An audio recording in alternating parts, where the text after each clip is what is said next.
సుందరాయ శుభాంగాయ మంగళాయ మహోజసే సింహశైల నివాసాయ శ్రీ నృసింహాయ మంగళం. శ్రీ శ్రీ శ్రీ వరాహలక్ష్మీ నృసింహస్వామి వారి సన్నిధానంలో ఆషాఢ బహుళ అమావాస్య ఆదివారం పుష్యమి నక్షత్రం ఆగస్టు 4వ తారీఖు యథావిధిగా 4 గంటల నుంచి 4:30 గంటల వరకు సుప్రభాత సేవ.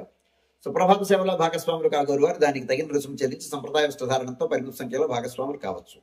4:30 గంటల నుంచి 6:30 గంటల వరకు ప్రాతరారాధన. ప్రాతరారాధనలో భాగస్వాములు కాగోరు వారు దానికి తగిన రుసుము చెల్లించి సంప్రదాయ వస్త్రధారణంతో పరిమిత సంఖ్యలో భాగస్వాములు కావచ్చు.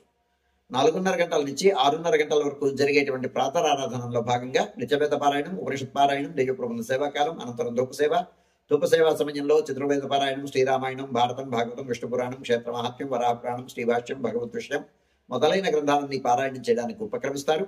అనంతరం బాలభోగ నివేదనం అయిన తర్వాత నిత్యహోమం, పరిహరణం అయిన తర్వాత మంగళాశాస్త్రం, చాత్మరగోష్ఠి, తీర్థ వినియోగం అయిన తర్వాత చుట్టు సన్నిధుల్లో మంగళాశాస్త్రం పూర్తి చేసుకున్న తర్వాత సుమారు 6:30 గంటల నుంచి సర్వదర్శనం ఆరంభమవుతుంది.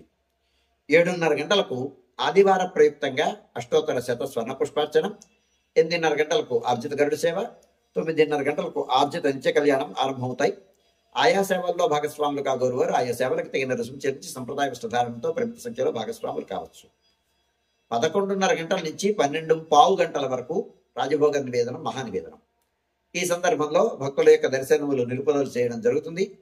11:30 గంటలకు భక్తుల దర్శనములు నిలుపుదల చేసి అమావాస్య ప్రయుక్తంగా దర్శ హోమం జరుగుతుంది. హోమం అయిన తర్వాత గ్రామ బలిహరణం జరుగుతుంది. శ్రీ చక్రనారాయణ స్వామిని వేంచేపు చేసుకొని గ్రామం సూర్యవిధి, సోమవీధులలో బలిహరణం జరుగుతుంది. గ్రామ బలిహరణం అయిన తర్వాత లోపలికి వచ్చిన తర్వాత స్వామివారు దయహారతి సమర్పించిన తర్వాత రాజభోగం గంట సంకేతంగా ఘంటానాదం చేయడం జరుగుతుంది. రాజభోగం నివేదనం జరిగిన తర్వాత చుట్టు సన్నిధిలో మంగళాశాస్త్రం నివేదనం పూర్తి చేసుకున్న తర్వాత మంగళాశాస్త్రం శాత్వరగోష్ఠితో ఈ కార్యక్రమం పూర్తవుతుంది.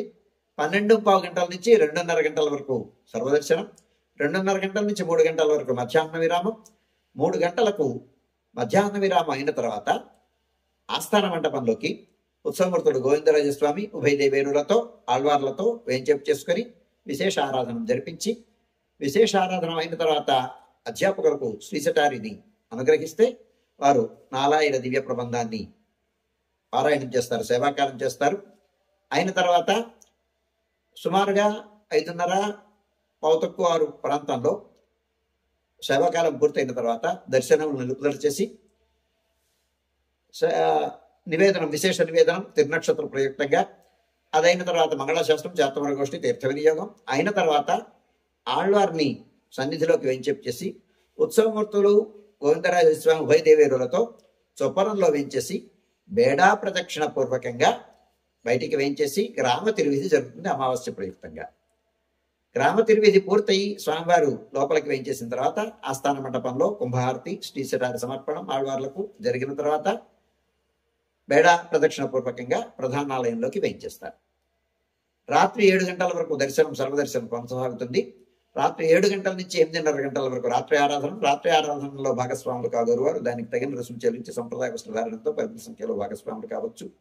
రాత్రి 8:30 గంటల నుంచి 9 గంటల వరకు సర్వదర్శనం, 9 గంటలకు ఏకాంత సేవ కవాట బంధనంతో ఈనాటి కార్యక్రమం సుసంపన్నమవుతుంది.